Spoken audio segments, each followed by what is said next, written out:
It's a gut-level music. It's simple to grasp and it's simple to understand, and I think it's escapist music. People can go along to a heavy metal gig and spend maybe an hour, hour and a half, 2 hours, and not worry about any other thing in the world. They can just get totally involved in the music and merrily headbang away, not worry about anything else, which, to me, is what popular music is all about. Each has got its own sort of style, such as, like, you know, the loudness and the guitars and the bass.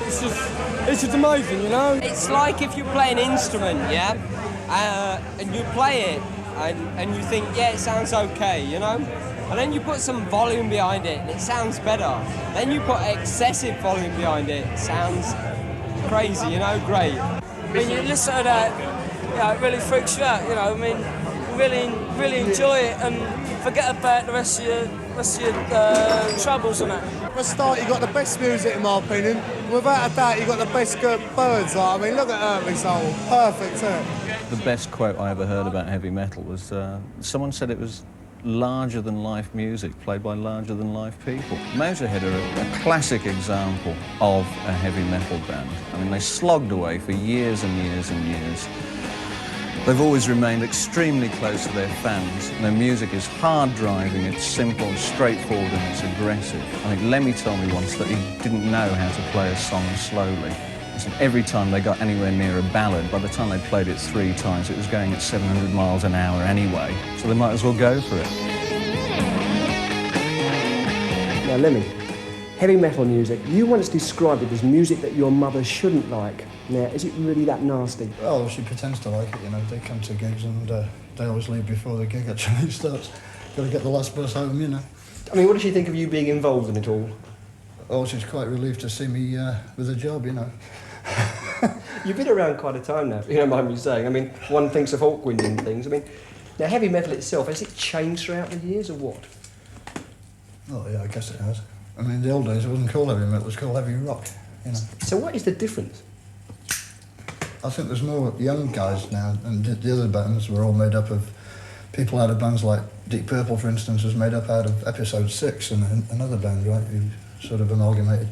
And Blackmore was in Screaming Lord Sutch's band, you know, so that all came out of older guys, but the new wave, so-called of British heavy metal, is mostly guys, it's the first band they've been in, you know, like Iron Maiden, people like that. People like yourself, I mean, and the Blackmores of the world, for that matter, are still around, obviously. I mean, you're doing incredibly well, aren't you? What else am I qualified for? One-armed bandit, I know. Got a sniper. That'll do. It's a very loud kind of music. I mean, was it done to your health? I mean, was it done to your ears, for instance? Hey? Eddie Clark's left the band, Brian Robertson's joined. Now, is the sound going to alter any?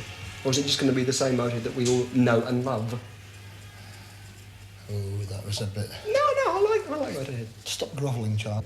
Now then, why is it going to change? Well, Brian's sort of a more melodic guitar player than Eddie. Eddie was more of a standard heavy metal guitar thrasher, you know.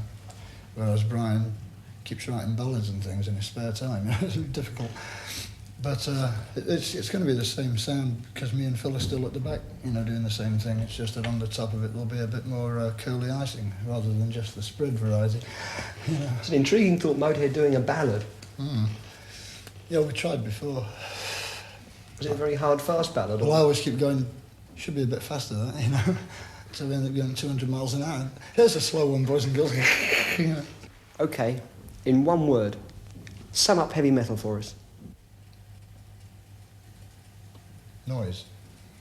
This is Ozzy Osbourne, which I on his first album. This is called Enlighten. Let's sing that!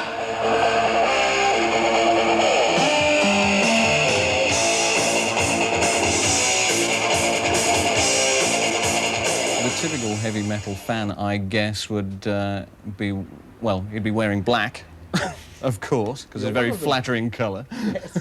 It makes you look thinner than you are. Right. I guess these days it could be anything from 15 to 35 years old. You'd have the black leather jacket, the chains, the patches. If you can't afford leather, you go for the blue denim, possibly with the sleeves torn off, and long hair. I mean, I would have had long hair, but I had it cut off 2 weeks ago.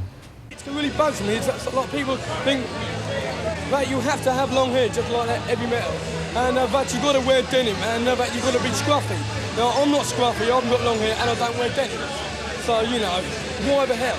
You know? I don't think the fashion comes into it. As long as you like the music, you can wear what you like. Headbanging, I guess, comes from the time when people were maybe squashed into a concert somewhere, couldn't do anything else to express their enthusiasm. I mean, not even pogo. So they immediately bang their heads in time with the music against the nearest solid object, which I guess, you know, is one way of getting off. It just gets you going, really. I mean, you start headbanging and you're feeling OK, and you just get up. It's a great feeling, really. I saw you earlier, you was going away like a steam engine. Yeah, well, do my best. The cardboard guitar is about as depressing as the headbanging thing, really. I think it came out of the same idea that people wanted to demonstrate their enthusiasm in some way. So, they originally started off just throwing shapes, empty-handed, and then there was a guy, and I'm not too sure about the historical facts here, but a guy called Rob Loonhouse, who used to go to a heavy metal club, the Soundhouse up in Kingsway in London. And Rob, I think, decided one night that rather than race about empty-handed, I mean, this wasn't cool enough, he would cut out a guitar-shaped piece of cardboard and take it along, do the routine like that, throw all the shapes, all that kind of thing. And people picked up on it. I reckon that if you put a real guitar in his hand, or any of these people's hands, and just plugged it in, I'm sure that they could play any solo you care to mention from any heavy metal song. It's like the first man to learn how to play guitar without ever actually playing a guitar. I don't see any reason why heavy metal should ever stop. As long as people enjoy good, gut-level, hard rocking music, then there'll always be a market. There certainly will be if today's studio band is anything to go by. Kate had a chat with them during rehearsal this afternoon. Do the press make a big deal about the fact that you're girls and you're playing heavy metal music? Do they go on about it a lot? Yeah. Well, it's hard to accept. I think some of them find it hard to accept us as a band, full stop. It's always because we're girls. You know, it's always in an interview somewhere, you know. But I think the more we go on, I think they're accepting us more now, you know, as musicians as well. Yeah. Because there's one other heavy metal all-girl band, Girls School, that's right. They're really good friends of ours. Yeah. And your producer, Victor Mayle, he was their producer as well. Yeah. Is that why you chose him? Well, we always thought that the production on Girls School's records and Motorhead's was really good. Yeah. And by chance, he came to one of our gigs and came backstage and we met him. We really liked him. And we all get on so well with him. And we think he's a great producer, so we just got together. If you're missing out on anything, Julie? No, I mean, I wouldn't be doing anything else. I love what I'm doing. And I'd rather be doing this than anything else.